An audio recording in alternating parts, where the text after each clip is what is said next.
Hello there you guys, welcome to one of my videos. Who will Manchester United's next manager be? Now, Mauricio Pochettino is the favourite to take the Manchester United job. Now, Mauricio Pochettino was recently on Monday Night Football and he says that he's missing football and he wants a return to management. And he's waiting for the Manchester United job. Now, Mauricio Pochettino was linked with the managerial role at Man United after Jose Mourinho got sacked. Now, there's been a few clubs that have been in for Pochettino. Real Madrid have been in for him before.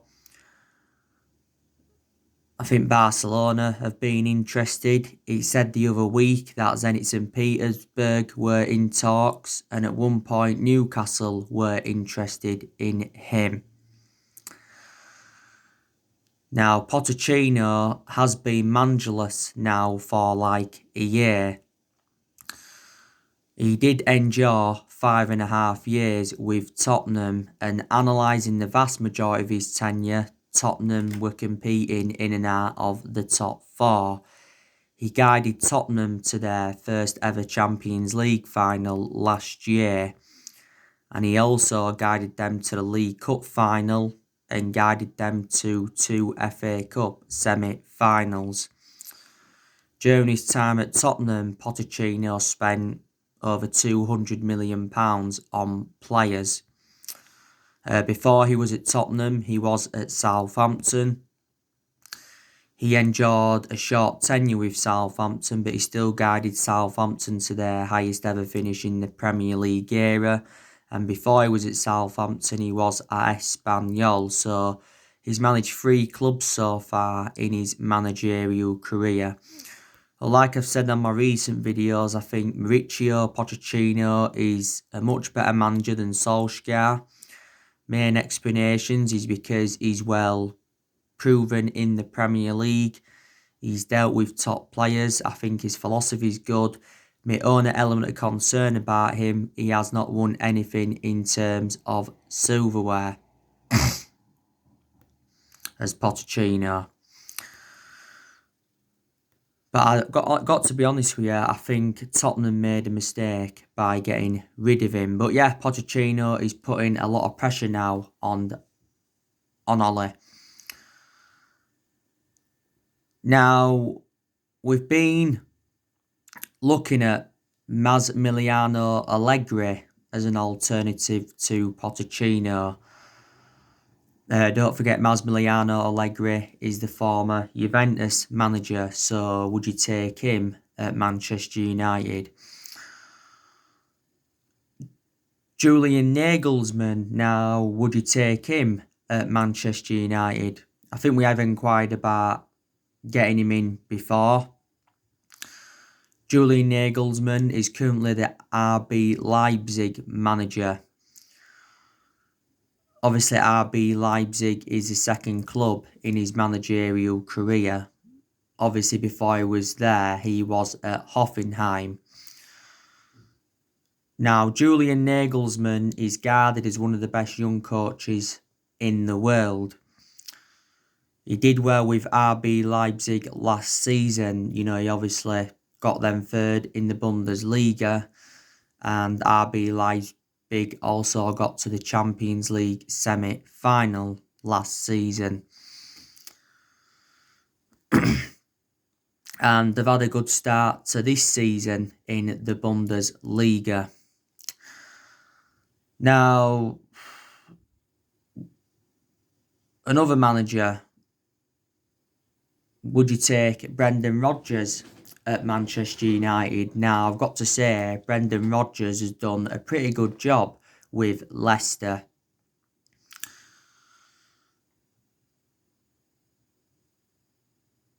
Brendan Rodgers has managed a few clubs in his managerial career.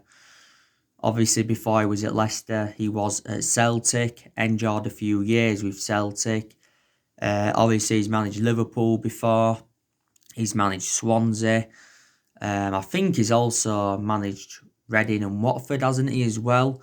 When he was a lot younger, he managed the Chelsea youth. Now, last year, Brendan Rodgers signed a 5.5-year deal with Leicester, didn't he? Chris Wilder, would you take him at Manchester United? So there you go.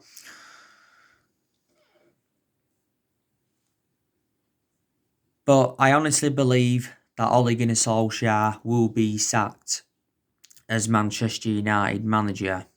I think if we lose to Everton, we could end up sacking him. Now, we've endured a very, very poor start to the season.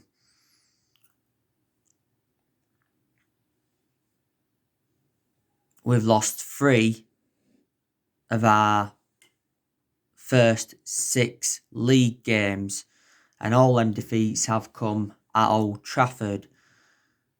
It's our worst start at Old Trafford in around 50 years. So we have not yet won at Old Trafford in the Premier League this season. We are sitting 15th in the Premier League. We are near the relegation zone.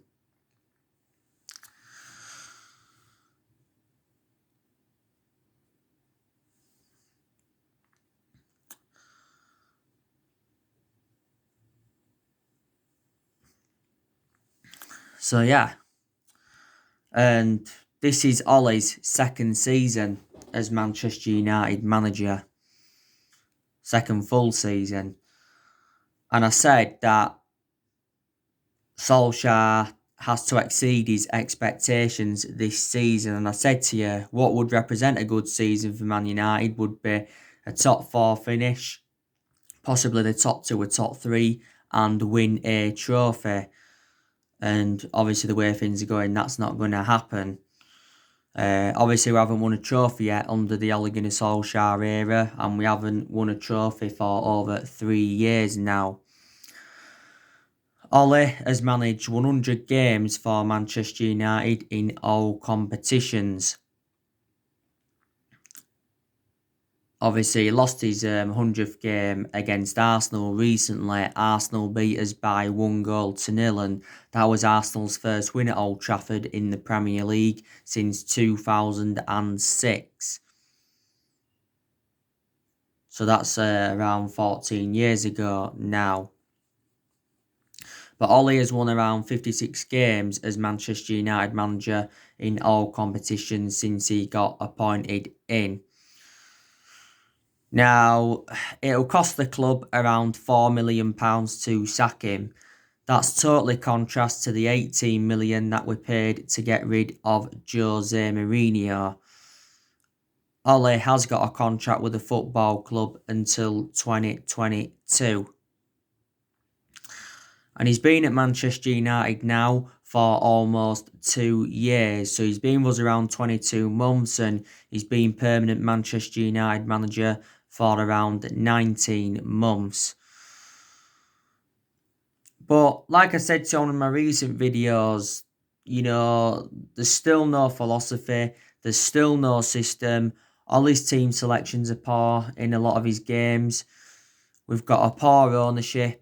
So yeah, there's a lot of problems at the club. Now, I have taken positives from Ole Gunnar Solskjaer's tenure. There's not all negativity regarding Solskjaer, is there? Like I said, in a lot of the big games, Solskjaer has showed a lot of tactical flexibility because obviously he's beaten Julian Nagelsmann, he's beaten Thomas Tuchel. Last season he beaten Pep Guardiola 3 times. He also beaten Frank Lampard 3 times. He's beaten Jose Mourinho once as Manchester United manager. So that is a positive you can take. I also like the way that Ole has promoted the youth. because he has given the young players their chances. Ole has made some good signings since he got appointed in as Man United manager. They probably haven't been all good signings, but Ole's enjoyed 4 transfer windows at the club and he's spent over £200 million. We've obviously seen a lot of players depart the club since he got recommended in. We've also had some good periods under him. Obviously, before the defeat to Arsenal, we was unbeaten in our last 4 games in all competitions. Don't forget, at one point went on a 19-game unbeaten run in all competitions. Went on a 14-game unbeaten run in the Premier League. Did well in that 3-month period when he was the interim manager. So they are the positives you can take. But like I've said to you before, in a way, I feel sorry for Solskjaer because I think he's in a position that he shouldn't be in. Now, like I said to you, I think Manchester United made a bad mistake by giving him the job permanently. But the main explanation I think we give him the job permanently was obviously reflect on what he did in that 3-month period when he was the interim manager. But to be honest with you, I think Man United have made a lot of mistakes in the last 7 years or so, and that's one of the main explanations why we have been so inconsistent. Now, obviously, Ole is our 4th permanent manager since the Sir Alex Ferguson era. We've seen 3 managers sacked since the Ferguson era, and that was David Moyes. He enjoyed, 8 or 9 months. Louis van Gaal, he got sacked after 2 years. He did win the FA Cup though. And Jose Mourinho, he got sacked after 2.5 years, despite winning the Europa League, the League Cup and the Community Shield in his first season. And we've recruited over 30 odd players in since the Sir Alex Ferguson era, and we've spent close to the £1 billion range on players, and that includes, what we've spent under Ole Gunnar Solskjaer.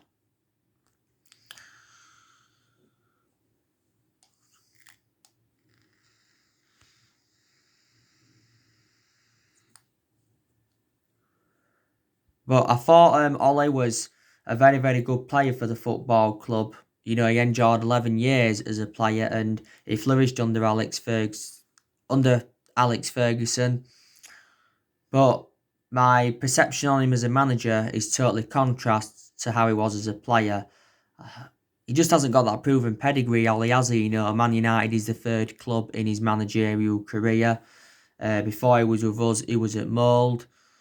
To be fair, he did win a few Norwegian titles in that with Mould. Before he was at Mould, he was at Cardiff and he enjoyed a very, very short tenure with Cardiff. The main explanation he got sacked in Cardiff is because he ended up getting Cardiff relegated, didn't he? Oh, and don't forget, he did manage a Manchester United reserve team for a couple of years, so he watched some of this team at this day and age grow and develop. But like I said to you, in the summer transfer window, Solskjaer wasn't backed enough by the board. The main explanation is because we missed out on all of Ole's priority targets and we missed out on a lot of targets in general. Obviously, we missed out on Jadon Sancho, we missed out on Kalidou Koulibaly, missed out on Nathan Ake, missed out on Sergio Reguilon. In reality, we should have signed Sergio Reguilon. We also missed out on Bale, missed out on Jude Bellingham back in January. We missed out on Erling Haaland, and I said it was a shame we missed out on Erling Haaland because he would have been an Ole Gunnar Solskjaer type signing, and obviously Solskjaer knows him very, very well. And Solskjaer revealed a few times during the summer transfer window that he was very infuriated with the board. I don't think any of our managers have been backed enough that we've had since the Sir Alex Ferguson era. Sir Moyes wasn't backed enough, Van Gaal wasn't backed enough, Mourinho wasn't backed enough, and Solskjaer obviously hasn't been backed enough. Obviously, Woodward's been at the football club since 2012 and the Glazers have been at the football club since 2005. But our recruitment policy has been poor for several years and we've also overpaid for players. Spent like 80 million on Harry Maguire, £89 million for Paul Pogba, £52 million for Fred, 40 million for Matic, 75 million for Lukaku, 50 million for Bissaka. Not only that, we've got players on, big contracts at the football club. By the way, we are making plans for next year because next year we are looking to make a couple of more signings. I think Manchester United do need a centre half, and I think we also need a right winger.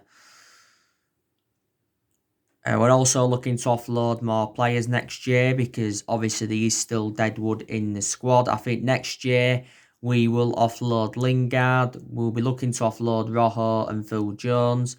I think we'll also offload Sergio Romero. Sergio Romero did say, didn't he, that he wants his contract terminated. I think we could loan Daniel James out next year. We possibly could loan Brandon Williams out. Do you think we could sell Matic next year? Because actually Matic has lost his place in the team and obviously he's aging up. Do you think we could sell Juan Mata next year? A lot of United fans are expecting Paul Pogba to leave the football club next year because he's received a lot of criticism recently. And like I said to you before, I think it'd be very beneficial if Manchester United could get a director of footballing because I think that's one of the structural changes that we need at the club. And we've been in the process of getting a director of footballing since like the Jose Mourinho era. But if we are to get one in, we need someone who knows the culture of the club and someone who's got that experience. And before, there was a few former Manchester United players linked with that director's role. You know what I mean?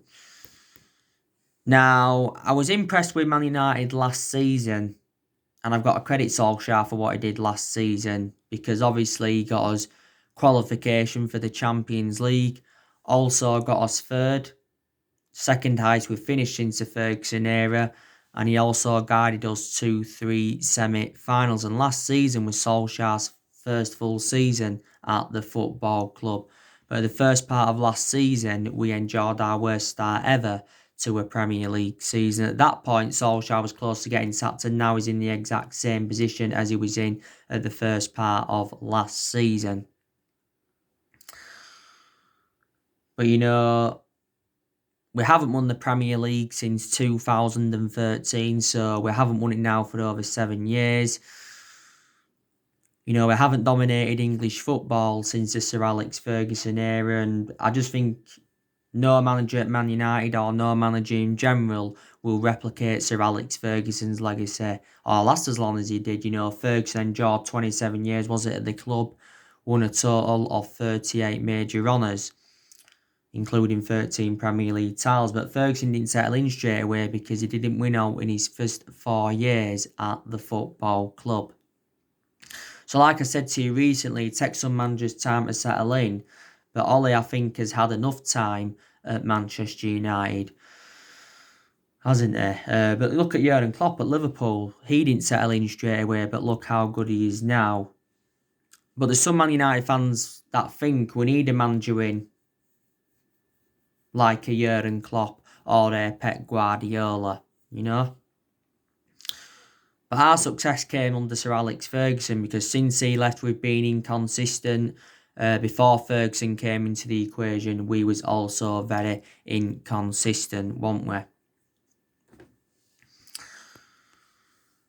Now, I've got to agree with what Roy Keane has recently said, because Roy Keane has recently criticised, Manchester United and the team, and that, he says the players will end up costing Ole Gunnar Solskjaer his job.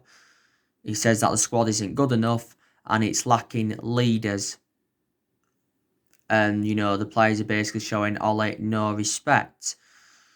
Solskjaer did his press conference yesterday building up to the Istanbul Başakşehir game, and he disagrees with what Roy Keane said and insists he's happy with his players. But Ole did admit that he does listen to Roy Keane because obviously he's entitled to his opinion. Also to Harry Maguire responded to what Roy Keane had said.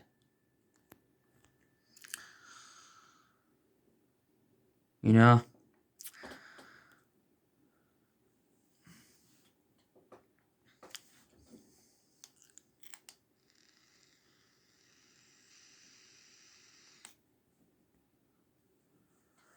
But yeah, Istanbul Başakşehir this evening, 5 to 6 kickoff.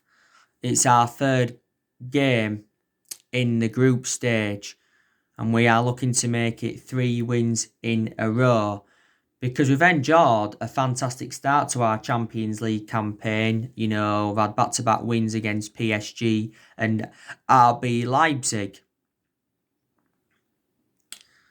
which is good. You know, we should be winning this game this evening, though, against Istanbul Başakşehir. Like I said, Istanbul Başakşehir, they've lost their first 2 games in the group stage, lost to PSG 2-0, and they also lost to RB Leipzig 2-0. So they are sitting bottom of the group, reflecting on that. Istanbul Başakşehir's current manager is Okan Buruk. Like I said to you, they've got a few former Premier League players in their team. They've obviously got Rafael de Silva, who's obviously a former Man United player. They've got Martin Skrtel. They've got Chadley, who's been out of injury. And they've also got Demba Ba. They've got quite a few experienced players, haven't they? They've got Edin Visca. Edin Visca is one of their key players. He's endured nearly 10 years now, I think, with Istanbul Başakşehir, and he's made over 300 appearances for them. They've got Junior Kekara, but I think he's out with injury, so he won't be playing this evening. You know, this will be the 9th time in our history we'd have played in Turkey. But I'm very, very convinced that we'll get to the knockout stages of the competition. Really, really am convinced. But to be honest with you, away from home, we've done well because we haven't lost any away game in any competition since January. Have we? But it's our league form that is a worry. Now, obviously, we've got a few injuries, haven't we? Obviously, you know, Phil Jones is injured and he's had an operation recently, like Ollie had confirmed. But Solskjaer says Jones could still play a part this season, probably after Christmas. Eric Bailly, he's out with a muscle injury. He's out for a few weeks. Solskjaer confirmed this last week. And that's my element of concern about Eric Bailly. He is too injury prone. Alex Telles isn't available this evening. He's waiting for another COVID test to see. Well, obviously he's got to test negative. Not so long ago he got tested positive for COVID-19. So obviously Telles didn't play any part in the Arsenal game, didn't play against Leipzig, absent from the squad, didn't play any part in the Chelsea game, but Telles did very, very well against PSG on his debut, and I think he's going to be a very, very good signing for Man United. Solskjaer confirmed Lingard has been training. He trained on Monday, but he hasn't travelled with the rest of the Manchester United squad, has he?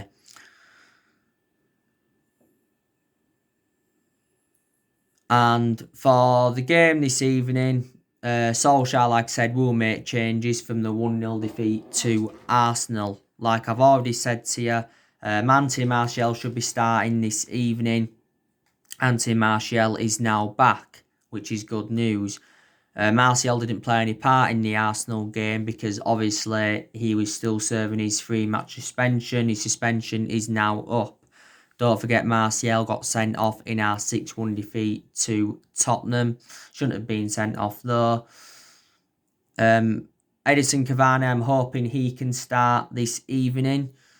Even if he doesn't start, I think he will be definitely involved in the game. So far, Edison Cavani has made 3 substitute appearances, and Solskjaer says Edison Cavani will make an impact sooner rather than later. Juan Mata, he could also be involved in the game this evening.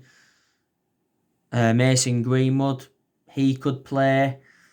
Donny van der Beek, I wanted him to start this evening. Donny van der Beek didn't start the game against Arsenal, but he should have done. Donny van der Beek has not yet made his full Premier League debut for the football club. Ollie was talking about Donny van der Beek prior to the Leipzig game, saying that he'll play a big part this year and he will be an important player for Manchester United. And he responded to the criticism of the use of Donny van der Beek, and I think Ollie mentioned why he hasn't been playing him much. When he started against Leipzig, though, he was playing in that number 10 role. He's predominantly a box-to-box, isn't he? When he was at Ajax, he was predominantly a box-to-box. If Donny van der Beek starts this evening, he'll start ahead of either Paul Pogba or Bruno Fernandes. Could actually be Paul Pogba. A lot of United fans won't want to see Paul Pogba start this evening. There's a chance he could, or at least could be involved in the game. But Paul Pogba's received a lot of criticism because Paul Pogba was the one that cost us the game against Arsenal, because he was the one that gave the penalty away. But Paul Pogba did apologise for this. Like I've said to you, there's a lot of uncertainty regarding Paul Pogba's future at Man United. Like I said, I think Matic could be starting this evening. I think he'll start ahead of McTominay and Fred, will Matic. Luke Shaw, he'll start this evening. Unless, Ollie decides to start Brandon Williams, but I think he'll start Luke Shaw. I'm hoping Tuanzebe can start this evening. He deserves a chance, doesn't he? Because Tuanzebe was very, very impressive against PSG. And that game against PSG was his first start for Man United in 10 months. Don't forget, Ollie was talking about Tuanzebe prior to the Chelsea game, wasn't he?